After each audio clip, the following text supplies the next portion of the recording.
Representative John Heaton of Carlsbad says he heard from women who feel guns make them safer. What about people who train women in personal safety techniques? One of those professionals is on the line, Alena Shaim of Impact Personal Safety of Santa Fe. What's your view? Safer with a gun? Well, what we find is that, obviously, avoidance is the best strategy. So we teach awareness skills and verbal skills so that, if you get a bad feeling, you can go the other way or talk your way out of it if necessary. We also teach physical skills, but really, usually, the idea of how we teach that is to make people carry themselves differently and talk to people differently and feel more confident. Because what we know is that the average assailant is looking for an easy victim, not a good fight. How would a woman carry herself differently to avoid being confronted, maybe attacked? Well, it's something as simple as having your shoulders back, looking around, looking aware. There have been studies done where they've asked assailants to look for who they would choose to assault in regular surveillance videos in a mall. And they all chose the same people. And it wasn't size, it wasn't gender, it wasn't disability or ability status. It was about how they carried themselves. So if you look like you're aware and like you're paying attention, you've just drastically reduced your chances of even being picked for an assault. The issue of concealed carry laws is coming up again in the state legislature. One lawmaker wants to expand the definition to allow concealed weapons to be carried in more places than now is allowed. His feeling is, from women, that it's a good protective device to carry a gun. I know that some people do feel better with guns.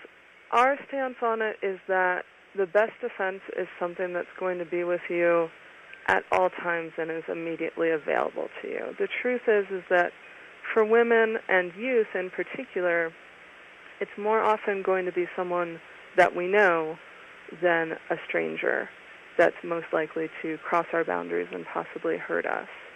So with knowing that changes the idea of that dark parking lot that you described earlier, for one.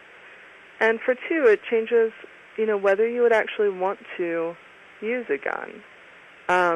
Another piece that is involved frequently is the police department, which, as you know, trains regularly in shooting ranges with the gun and has had extensive training.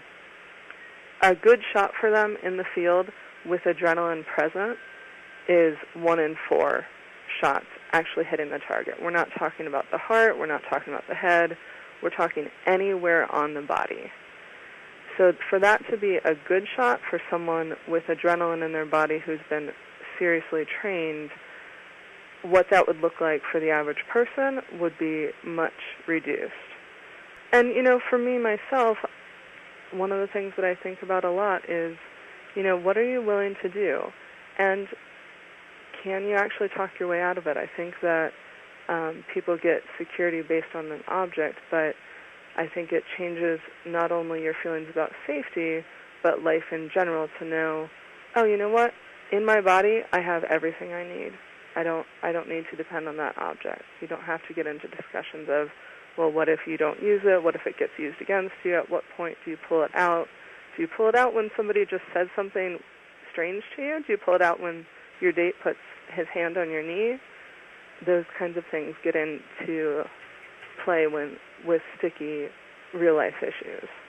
Well, you bring up the question of pulling out the gun. As a woman, if you were to carry a concealed weapon, where would you carry it? What would make up a concealed place for you? That's one of my jokes that I say when I talk about the issue of weapons, concealed guns, or even whistles that people have brought up. Is, as a woman, I wear a lot of clothes without pockets.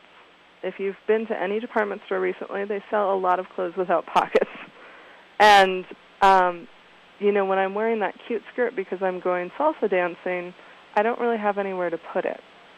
So that's another issue for me is, okay, well, if it's in my purse and I actually am carrying the purse that day, do I start unzipping? And, that takes some time as well. Not to mention, being this crutch, I think, after a while of, oh, do I have my purse with me? I don't have my purse with me. I don't have my gun. Well, I don't actually feel safe then, instead of the alternative of really feeling secure because of everything you have.